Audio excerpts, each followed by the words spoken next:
So this helps. The brake and hold options help a lot with accuracy when you're lining up for missions.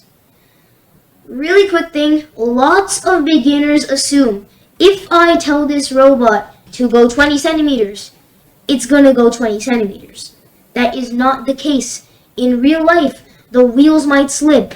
The battery level might be lower, so it might not go as powerful as it does on 100%. Or there might be surface friction on the mat. All of these can affect how far the robot actually goes and whether or not it goes straight. Since this is a virtual environment, it's going to do exactly what I tell it to do. But in a real spike prem environment, that's not going to be the case. So in FLL, you always have to test and adjust. Now let's talk about turning.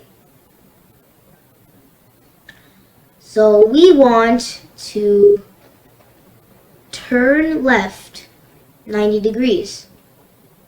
There's also another option to turn right, but both of them are practically the same thing. So we have turn left 90 degrees. So you should know what 90 degrees means. It means you come up and just go sharply left or right, like you're turning the corner of a square.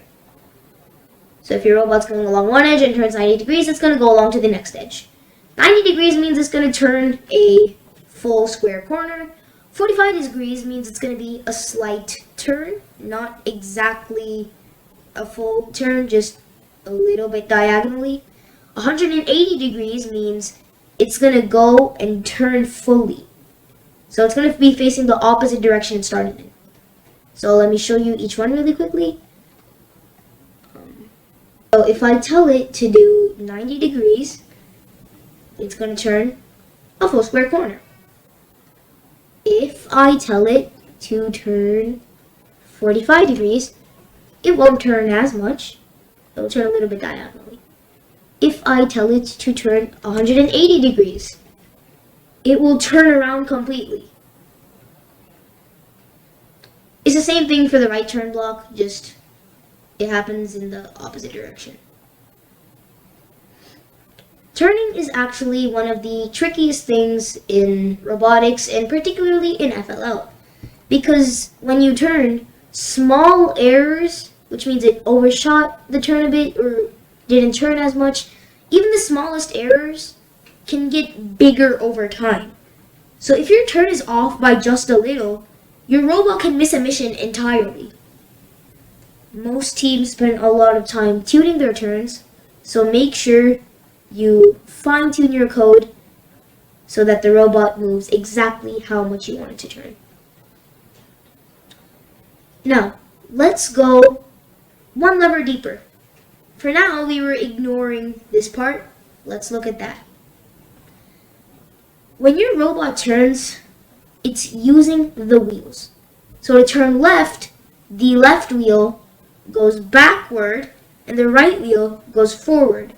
So when the robot spins like this, turning it left. So we see 50 and 50, negative 50 and 50. That's what spins the robot in place.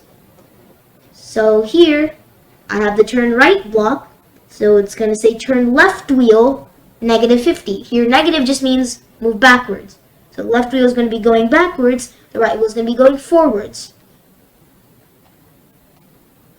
Turning. Later in FLL, you might adjust turning speed. You might make smoother turns. You might fix inaccurate turns. And understanding the speed helps a lot. And make sure the speeds here are equal. Because if you set one wheel to go a little bit less speed, it might change the turn entirely. Now, let's look at the next block, which in this case is set movement speed to 60. Paired with this, I'm going to use a simple go straight block. So this block controls how fast your robot moves. Faster means quicker runs, but slower means more accurate.